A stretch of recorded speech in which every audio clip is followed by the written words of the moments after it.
আসসালামু আলাইকুম ভিউয়ার্স, আজকে আমি যে বিষয়ে আলোচনা করব সেটা হচ্ছে রাসূলুল্লাহ সাল্লাল্লাহু আলাইহি সাল্লামের সাক্ষ্য।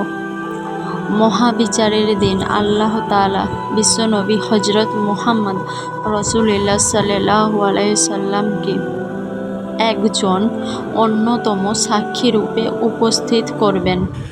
এ প্রসঙ্গে আল্লাহ তাআলা বলেন, যখন প্রত্যেক উম্মত হতে একজন সাক্ষী উপস্থিত করব এবং আপনাকে তাদের বিরুদ্ধে সাক্ষী রূপে উপস্থিত করব, তখন কি অবস্থা হবে। এ আয়াত দ্বারা প্রত্যেক উম্মতের নবী এবং প্রতিটি যুগের পুণ্যবান বিশিষ্ট লোকের সাক্ষী প্রদানের কথা বোঝানো হয়েছে। তারা মহাবিচারের দিন মানুষের বাধ্যতা ও অবাধ্যতা অবস্থা সম্পর্কে সাক্ষ্য প্রদান করবেন। উপরোক্ত আয়াতে আপনাকে তাদের বিরুদ্ধে সাক্ষীরূপে উপস্থিত করবে।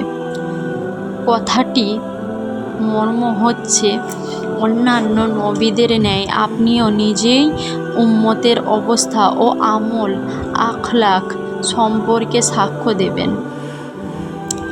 এখানে তাদের শব্দ দ্বারা অন্যান্য নবীদের প্রতি ইঙ্গিতের সম্ভাবনা বিদ্যমান। এ অবস্থায় মর্মার্থ হবে বিশ্বনবী হযরত মুহাম্মদ রাসূলুল্লাহ সাল্লাল্লাহু আলাইহি সাল্লাম অন্যান্য নবীদের সত্যতা এবং দায়িত্ব পালন সম্পর্কে সাক্ষ্য দেবেন। যখন তাদের উম্মতগণ তাদেরকে মিথ্যাবাদী প্রতিপন্ন করবে, এখানে এ মর্মার্থ হওয়ারও সম্ভাবনা বিদ্যমান করেছে যে তাদের শব্দ দ্বারা কাফেরদের প্রতি ইঙ্গিত করা হয়েছে, যারা আলোচনা পূর্ববর্তী আয়াত ৯০ এতে করা হয়েছে। এ অবস্থায় অর্থ হবে, অন্যান্য নবীগণ নিজ উম্মতের কাফেরদের কুফরি সম্পর্কে যেরূপ সাক্ষ্য প্রদান করবেন, অনুরূপ আপনিও তাদের খারাপ আমল সম্পর্কে সাক্ষী হবেন। ফলে তাদের কুফরি ও পথভ্রষ্টতার বিষয়টি প্রকটভাবে প্রমাণিত হবে। আমরা নিশ্চয়ই বুঝতে পারছি আমরা কতটা নিজেদেরকে লাকি ভাবতে পারি, কারণ আমরা হচ্ছি বিশ্বনবী হযরত মুহাম্মদ রাসূলুল্লাহ সাল্লাল্লাহু আলাইহি সাল্লামের উম্মত, যার সুপারিশ ছাড়া কিন্তু আমরা কেউ জান্নাতে প্রবেশ করতেই পারব না, যিনি আমাদের প্রত্যেকের নবীদের হয়েও কিন্তু সাক্ষী দিবেন।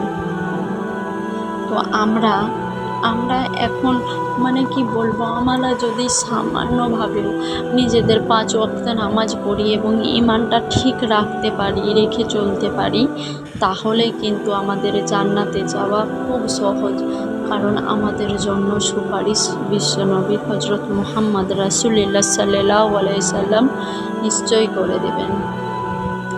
আমরা যেমন প্রত্যেকেই নামাজ পড়ি 5 ওয়াক্ত এবং সত্যের পথে চলি। আমিন।